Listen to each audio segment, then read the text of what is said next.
এবারের বিশ্বকাপের সবচেয়ে হাই ভোল্টেজ ম্যাচ বললে মোটেও ভুল হবে না। বিশ্বকাপের প্রথম সেমিফাইনালে মুখোমুখি হতে যাচ্ছে জায়ান্ট ফ্রান্স আর স্পেন। র্যাঙ্কিংয়ের 1 নম্বর দল ফ্রান্স আর 3 নম্বর দল স্পেন। তাই তো দুই দলের একটা জমজমাট লড়াই দেখার অপেক্ষায় পুরো ফুটবল বিশ্ব। সেই সাথে আন্তর্জাতিক এবং ক্লাব লেভেলে কিলিয়ান এমবাপ্পে আর লামিন ইয়ামালের দ্বৈরথের দিকে তো বাড়তি দৃষ্টি থাকবে সবারই। তারকা বলেই দুই দলের ট্যাকটিক্সটা কেমন হবে, প্রধান 3টি কৌশল দিয়ে বোঝানোর চেষ্টা করব কি পরিকল্পনায় একে অন্যকে ঘায়েল করার চেষ্টা করবে এই দুই জায়ান্ট। ফ্রান্সের প্রধান ট্যাকটিক্স আক্রমণই ফ্রান্সের সবচেয়ে বড় রক্ষণ এবং প্রধান অস্ত্র। সেই আক্রমণ পরিচালনা করতে ফ্রান্সের একটা নিজস্ব পলিসি আছে। ফ্রান্সের দল সবসময় তারা রোটেশন অ্যাপ্লাই করতে থাকে। তারা এই প্লেয়ারগুলো দেখুন, আমি এখানে ডুয়ে, রেবিও এবং দিনেকে মার্ক করে রেখেছে। এমন নয় যে তার একটা জায়গায় দাঁড়িয়ে থাকে, কখনো ডুয়ে এখানে আসবে, দিনের সামনে যাবে, একটা ট্রায়াঙ্গেল শেপ মেনটেন করে তারা ঘুরতে থাকে। কেননা এতে নিজেদের মধ্যে একটা স্পেস তৈরি হয়, তারা মিডফিল্ডারদের বা ডিফেন্ডারদের মার্ক করার সুযোগ দিতে চায় না। এবং সেই সঙ্গে সব প্লেয়ারই একটা জোনে চলে আসে, যার ফলে কি হয়, এখানে যেমন লেফট চ্যানেলে আছে, এটা এমবাপ্পের জোন যদি আমি বলে থাকি, সেক্ষেত্রে ডান সাইডে থাকা ওসমান ডেম্বেলে কিন্তু একটা ফাঁকা স্পট পেয়ে যায়। সেক্ষেত্রে আক্রমণ তৈরির ক্ষেত্রে রোটেশন এবং স্পেস তৈরিটাই ফ্রান্সের প্রধান অস্ত্র। অন্যদিকে স্পেনের প্রধান শক্তি পাসিং। তাদের পুরো গেম তৈরি হয় বল পজিশন আর পাসিংয়ের উপর নির্ভর করে। যে কোনো মূল্যেই স্পেন পায়ে বল ধরে রাখতে চায় এবং পাসিং করতে চায়। এমনও হয়েছে যে স্পেন বল নিয়ে প্রতিপক্ষের ডিবক্সে চলে গেছে, কিন্তু তারা শুটিং করার ভালো অপরচুনিটি না পাওয়ার কারণে স্পেস তৈরি করার জন্য বল পাসিং করতে করতে নিজেদের গোলকিপার পর্যন্ত ফিরে যায়। এবং তাদের এই পাসিং অপারেশনটা অপারেট করার জন্য স্ট্রাইকার থেকে শুরু করে সবারই অবদান থাকে।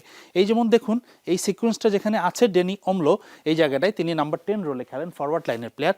তার কাছে বলটা ছিল, তিনি পাস করতে করতে নিচে চলে এসেছেন এবং সিএম যে রদ্রি তার কাছে দিয়েছেন, এবং তারা জায়গা পরিবর্তন করতে করতে দেখুন একটা পাসিং চ্যানেল তৈরি হয়ে গেছে।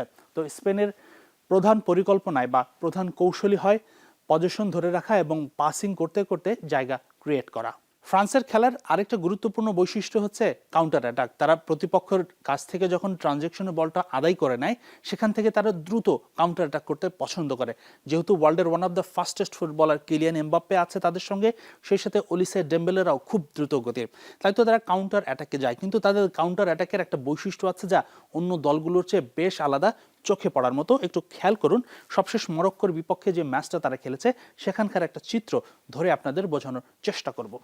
এখানে কাউন্টার অ্যাটাকে উঠছে ফ্রান্সের 4 ফরওয়ার্ড, অর্থাৎ Kylian Mbappe, Desire Doue, Michael Olise এবং ডেম্বেলে রান করছেন।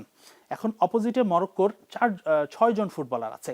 ফ্রান্সের 4 জনের পরিবর্তে এখানে মরক্কোর 6 জন ফুটবলার আছে, কিন্তু তারা দেখুন 4 ভার্সেস 6 সেটা দূর করার জন্য একটা দারুণ টেকনিক অ্যাপ্লাই করে।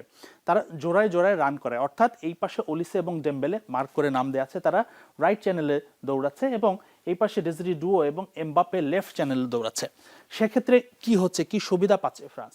জোড়ায় জোড়ায় তখন যারা আসছে, তারা টেকনিক্যালি মাঝখানে যেই দুই ফুটবলার আছেন তাদেরকে অকেজ করে ফেলেছেন, তাদের মার্ক করার কেউ নেই, অর্থাৎ তারা ইনভিজিবল, আপনি বলতেই পারেন তাদের কোনো কাজ নেই। পক্ষান্তরে তারা যেহেতু এক সাইডে চলে এসেছে, এখানে তারা 2 ভার্সেস 2 হয়ে গেছে, অর্থাৎ একজনের বিপরীতে একজন। 4 থেকে 6-এর বিপরীতে তারা এখন 2 থেকে 2 পজিশনে চলে এসেছে, শুধু দুই সাইডে ট্র্যাক করার কারণে। সো এই কৌশলটা তারা কাজে লাগায়, এবং এই কৌশলের ফলে তাদের যে 1v1 সিচুয়েশন আসে, তারা গতি কাজে লাগিয়ে তাদের বিট করে আক্রমণ ক্রিয়েট করে থাকে। ফ্রান্সের মতো স্পেনেরও একটা নিজস্ব ট্যাকটিক্স আছে, তারা এই বিশ্বকাপ জুড়ে সেটি ফলো করছে। ট্যাকটিশিয়ানরা বলে, বিশেষ করে যারা ব্রিটিশ কেন্দ্রিক, তারা বলে থাকে আর্তেতা বল, অর্থাৎ স্প্যানিশ কোচ মিকেল আর্তেতা আর্সেনালে এই ধরনের ট্যাকটিক্স ফলো করে থাকে। কি সেই ট্যাকটিক্স, সেটা একটু বোঝাই আপনাদের। স্প্যানিশ দল যখন আক্রমণে যায়, তারা ডান এবং বাম পাশে একটা ট্রায়াঙ্গেল ক্রিয়েট করার চেষ্টা করে, 3 জন প্লেয়ার থাকে। রাইট সাইডে দেখুন লামিন ইয়ামাল, ওয়ারজাবাল এবং পেদ্রো পোরো।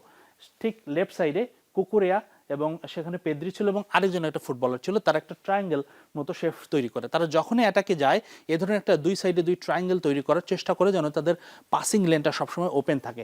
সেই সাথে মাঝখানে এখানে কিন্তু ডেনি ওমলো একজন সবসময় এই জায়গাটা মাঝখানে অপারেট করে, যেন এই চ্যানেলে না হলে এখানে যায়, বা এই 2 ট্রায়াঙ্গেলের মাঝখানে তিনি একটা ব্রিজ হিসেবে কাজ করে। আর্সেনালে এই জবটা পালন করে থাকে ওডেগার্ড। তো যারা আর্সেনালের খেলা ফলো করে থাকেন, তাদের কাছে এই থিওরিটা পরিচিত হবারই কথা।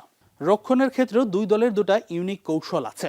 এখন আমি ফ্রান্সের রক্ষণ ট্যাকটিক্সটা আপনাদের বোঝাবো। ফ্রান্স খুবই হাইলাইন ডিফেন্স মেনটেন করেছে। এভারেজ তাদের হাইলাইন ডিফেন্স ছিল 63 মিটার পর্যন্ত। আপনি দেখুন এখানে মরক্কোর ডি বক্সের কতটা সামনে পর্যন্ত তাদের দুই ডিফেন্ডার চলে এসেছে। 4 নম্বর যে জার্সিধারী উপমেকানো সার্কেলে তাকে মার্ক করা হয়েছে, তাকে মার্ক করার একটা বিশেষ কারণ আছে।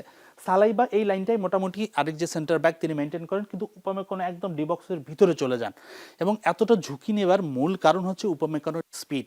উপমেকানোর এই গতিটা দারুণভাবে কাজে লাগায় ফ্রান্স। এখন যেই ছবিটা দেখতে পাচ্ছেন, দেখুন এই পজিশন থেকে আক্রমণ থেকে কিভাবে দ্রুত গতিতে তিনি ট্র্যাক ব্যাক করেছেন এবং বলটি শেষ পর্যন্ত তিনি দখল করে নেন। স্পেনেরও রক্ষণের একটা দারুণ কৌশল আছে, যেটা ইউনিক বলাই যায়। আমার পেছনে একটা লাইন দেখতে পাচ্ছেন, এই লাইনটাকে বা এই ডিফেন্স ট্যাকটিক্সটাকে স্প্যানিশরা বলে থাকে রেড ওয়াল। তারা দেখুন প্রতিপক্ষের আক্রমণের দিকে যাচ্ছে কিন্তু এলোমেলো হয়ে তারা ঢোকে না। আপনি দেখুন এখান থেকে দারুণভাবে দু একজন উইঙ্গার বা স্ট্রাইকারও শুধু সামনে যায়, বাকি মিডফিল্ডার একটা অদৃশ্য লাইন মেনটেন করে। স্পেন সবসময় ডিসিপ্লিন ফুটবল খেলে, তাদের এই লাইনের কারণ সবাই ভিতরে ঢুকে না যাওয়ার একটাই কারণ হচ্ছে স্পেন কোনো মতেই চায় না তাদেরকে কাউন্টার অ্যাটাক করা হোক। তো দারুণ একটা লড়াই হতে যাচ্ছে ফ্রান্সের দিদিয়র দেশমসের কাউন্টার অ্যাটাক আর স্পেনের কাউন্টার অ্যাটাক বন্ধ করার জন্য রেড ওয়াল। সবকিছু মিলিয়ে দুই মাস্টার ট্যাকটিশিয়ানের দারুণ এক লড়াই, তারকাবহুল দুই দলের জমজমাট এক সেমিফাইনালের অপেক্ষায় পুরো ফুটবল বিশ্ব। হাসিনুর রহমান, যমুনা স্পোর্টস।